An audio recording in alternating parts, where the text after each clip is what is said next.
So if you don't know, I applied to work in Japan through the JET program, which is a Teaching English Abroad program in Japan. If you're interested in seeing my process all the way up until this point, I have it all on my channel. But we are in Japan now. I have many updates to give. The last video you saw was probably my orientation vlog and how all of that went. I just wanted this to be an update on how my first week out of orientation is going. Where do I even start? We'll start with the day I moved in. The last day of orientation is when I met basically the head of the English department at my school, and we kind of like asked each other questions. I don't know if this is okay in Japanese society or not, but I ask a lot of questions. Not because I necessarily need clarification on everything, but because I just want to know things. I don't know. Like maybe you didn't mention it and I'm curious, but she like answered everything. She was very conversational, so I think she was cool with answering. Either that or she was hiding her irritation, I don't know. But she asked me lots of questions too. She asked like why I'm doing the JET program, like what I did in school and stuff. She was pretty surprised. Every single person I've told so far what my major in university was has been surprised, because I don't think you see many people with a conservation biology major doing the JET program. So I've had a lot of people go, what? Like, why are you here? So after the morning lesson was done, she took me to school. It was quite a process getting to the school because I had my huge suitcase and my purse here was just filled to the brim with stuff. We got to the school and I met some of the staff. They were all really sweet. I got a little tour of the school. I met some of the English teachers. I was extremely shy though. I was so awkward. But honestly, even when I start work at new places, like in Canada, I'm kind of the same way. So some of it I can't tell if it's because I'm scared of the culture differences or like I'm in a new country, or if this is just a symptom of being a new person going into a place where everybody knows each other and I'm kind of like the new dynamic coming in. So anyways, and then I met my co-jet who was the one emailing me and giving me lots of information about the school. I profusely thanked her for all of her help. She seems like a really cool person, so I'm excited to have her as my co-jet. I had to sit down with one of the admin staff and they went through a lot of paperwork with me and stressed a lot of things. I don't know, I'm very overwhelmed with all the things I need to do. There's a lot. I haven't done any of it yet. Although, as you can see, I'm all dressed up. I'm about to head out to go pick up my eSIM so I can finally get a Japanese number. I honestly should have just done this last week during the orientation. If you're just gonna use the exact same phone and use eSIMs, I recommend during the orientation to just get an eSIM at the orientation, because now I have to go all the way to Tokyo Station and go pick up an activation code for my eSIM. Just get it done at the orientation. And then, because JET has a new program this year where they help you register with the city as well as get a bank account open, and you need to do that within the first 2 weeks of moving in. And I'm approaching 2 weeks now, and I literally forgot about this until yesterday. So I like sent out an email last night. I was like, I'm so sorry. Like this totally slipped my mind. Is there any availability for the rest of the week? And they got back to me today and they said that they will let me know when they can meet me to do this week. Otherwise, I have to go by myself, which makes me nervous. Yeah. Also, so I found out when you arrive in Japan, like students don't have class until September and you arrive August. So technically you have the whole month without teaching classes. And actually, it seems like my school and most schools are closed this week. So I'm not working this week, which is nice because I'm actually getting a chance to like settle down and get over jet lag and stuff. The unfortunate thing, I assume this is like all schools. I don't really know. Anyways, I get 3 days of summer vacation to use and it expires like October, and it was weird because they kept telling me, oh, you get 3 days of vacation and you can choose what days to take off for that summer vacation. And then I get 7 days paid vacation up until April, and then after April I get an additional 4 days or something like that. I thought that was a bad deal at first, but honestly it's not if you consider the fact that I only work 16 days a month, so it's whatever. When I was at the school organizing things, they were like, oh, so because the school is closed next week, you have to use your 3 summer vacation days that week. And also because there's like another day in the week that we're closed and can't have you working, you need to use one of your paid vacation days. So I now have 6 paid vacation days instead of 7. Anyways, so that's like all the school stuff. So I start school next week. I feel really anxious, especially when it's like a job I've never done before, like lesson planning and teaching. But anyways, to wrap up what I've been doing this week, I moved in Friday night and then it was Saturday. I cannot remember what I did on Saturday. What? I think I met with my boyfriend, definitely. I just don't know where we went. We went to the mall. That's where we went. We went to a mall to go get some stuff. That's what we did. Yes. And then Sunday was when we went to Ikebukuro. And then Monday, I did more shopping on Monday and had sushiro. I had sushi for the first time since getting here, and that was really good. And then Tuesday, which was yesterday, I organized my room a lot. Oh, and I had to figure out the garbage situation. Japan is famous for having complicated garbage. I spent like an hour last night trying to make sure that I was separating it correctly. Every day they pick up a different type of garbage. So today is like the burnable garbage. Yesterday was like bottles and stuff. I just have this ginormous bag of garbage. What is this? I'm making a meal plan next week when work starts. I'm gonna be really overwhelmed with like making sure I do my job okay. And I don't want to have the extra stress of like figuring out food each day. So I've just made this list of things that I'm gonna buy. I'm just gonna eat the same thing every day to make my life easier as I get like used to work. And I also figured out how to do the laundry today. I made the horrible mistake of washing my suit jacket, and I'm hoping that doesn't mess it up. I also got an alarm clock because sometimes like my phone alarm just does not go off and then I don't wake up in the morning, and I am deathly afraid of this happening when I have to go to work. So to be safe, I bought an alarm clock. Okay, other than that, I think that's everything. I'm gonna go out and go get my eSIM, and then tomorrow, I don't know what I'm doing tomorrow. And then Friday, I don't know what I'm doing Friday either, but we'll see. I'm back with my stuff. Yeah, whoa, I am sweaty. Are my clothes dry? Nope. So I just got back. I am pretty tired. That was a lot more walking than I was planning. Did a little detour to the Imperial Palace thing. And then I bought a lot more things than I was expecting to. But I got my activation code for my eSIM, so I'm gonna eat and then I'll get that set up afterwards. And hopefully I have a Japanese phone number after. I got an email back about organizing a day to go check in with City Hall and get my bank set up. It'll be next Tuesday. I was worried because that's more than 2 weeks since I came to Japan, so I emailed them and they said, oh, like we checked with the City Hall. They said it's 2 weeks from the day that you move in, so I'm in the clear.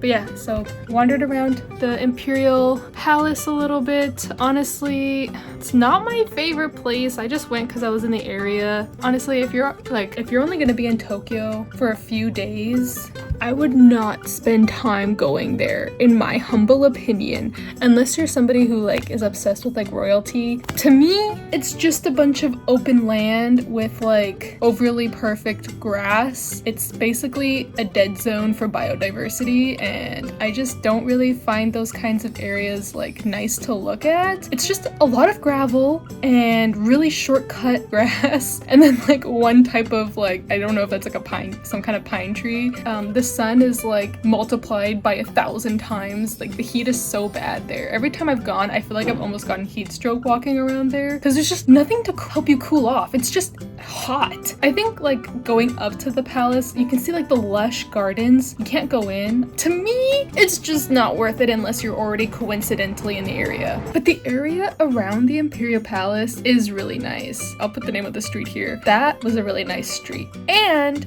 it was super, super cool. Tokyo is what you would call a heat island, which basically means it just traps a lot of heat. And a way to combat that is trees. There was this beautiful like garden. There were so many trees on the buildings, and there was this one pillar with a bunch of like wall plants, and it was like shooting out some mist. That was like the coolest, literally the coolest, plus like the actual like coolest place that I've been in Tokyo, honestly. And today is hot. Today is 27 degrees, and that was bearable walking down that street. Not only does it look beautiful, but it feels beautiful. More trees, less concrete. Anyways, yeah, it was a nice outing, and then I went shopping at Nitori for some things. If you guys are curious what kinds of things I'm buying, wooden cutting board and a magnetic hook so that I can use the side of my fridge. Got ice packs to go in my lunch. These ones are nice. A knife to go with my cutting board. I got some cloths to like clean, and then I realized after I purchased these are microfiber cloths. Oh, I got this for my computer. And then I got this to hold some other things. I think this should go on my door. We'll see. If not, I'm gonna put it on the side of my fridge. Okay, the jars don't matter. There's a little Billy on my wall. I named the spider living in my room Billy. I can't cry because I'm using Billy to get over my fear of spiders. I got this to put my lunch in. This is glass, right? Yeah. I got 3 glass containers to put my leftovers in. Then I got these tissues to put in my bag. I got a spray bottle. I'm gonna put vinegar water in here to clean my floors and stuff. That's my unboxing. Because I went with a share house, I am not having a lot of the issues that everybody else is having right now. So right now everybody's scrambling to get a fridge and furniture and stuff. And I'm just chilling because I got everything already. This has greatly reduced some of my stress. I'm gonna see if this attaches to my door. For reference, doors in Canada are not magnetic. Oh my gosh.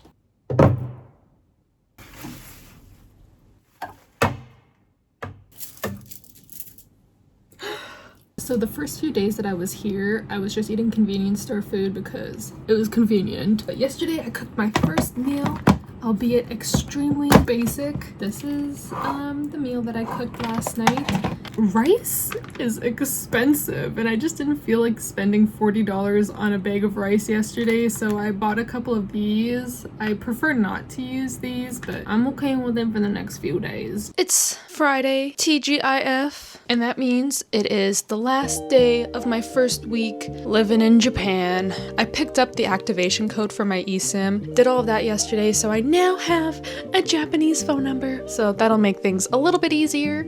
I think I'll be using my Canadian credit card to pay it each month, which isn't really what I wanted, but oh well. Today, I'm just getting like the final touches to set up my room the way I want it. I'm gonna get a kettle today. I finally found one that is glass. I'm still looking for a stainless steel pan. Japan just really likes plastic and non-stick coating. It's funny, the last like 2 weeks, I've gotten to hang out with 2 of my Canadian friends because everybody's in Japan right now. So yesterday, I spent the day with my friend in Shibuya. We got really good matcha ice cream. They had like different grades of matcha, and so I tried like the highest grade one, and it was really good. They also had black sesame flavor, and that was really good too, so I recommend it. And then we got to Shibuya Crossing. We went to the Nintendo store. She doesn't watch Abroad in Japan, but I showed her the bar anyways, like Abroad in Japan's Lost Bar. I just wanted to go see, like, look at it from outside and be like, that's the Lost Bar. I went there before. It's very expensive, but it's pretty good. The staff there are like super, super nice. So we were walking around the area that Abroad in Japan's Lost Bar is, and I was just deep in conversation with my friend, right? And then I suddenly like stopped because there's like this big light and like a camera set up and stuff. I, like, look over and I have my very first encounter with a content creator. So I look up and I look over the camera to see who it is, and it's that Takashi in Japan guy, like that dude that does like street interviews all the time. I was so caught off guard because I've never seen like anyone remotely famous like in the wild on the street. I feel so cringe. So I look up and I see him and he's like in the middle of interviewing somebody, and then I just blurt out, "Oh my god, are you Takashi?" And then he just like looks at me and he's like, "Yeah." Booked it to the GU across the street. He was not impressed with me. I'm so sorry, Takashi, but my body was just in shock, okay? I'm just from a small town. I don't see people, and it just caught me off guard, and you were just like right in my face, and I just saw you, and you saw me, and I was like, oh my gosh, that's Takashi.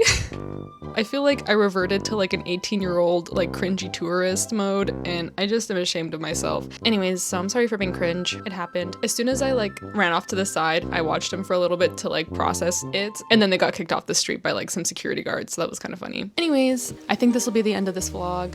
Thank you for watching. I hope this is helpful, at least a little bit. Stay tuned for the next video. And thank you for your comments that you guys have been leaving recently. It makes me feel really good knowing that you guys are enjoying my videos showing the process of the whole JET program experience. It really motivates me to keep trying to film and document things. I'm seeing that it's actually helping some of you out there. So thank you for following along. People that say that they're binging my videos? What? My videos are binge-worthy?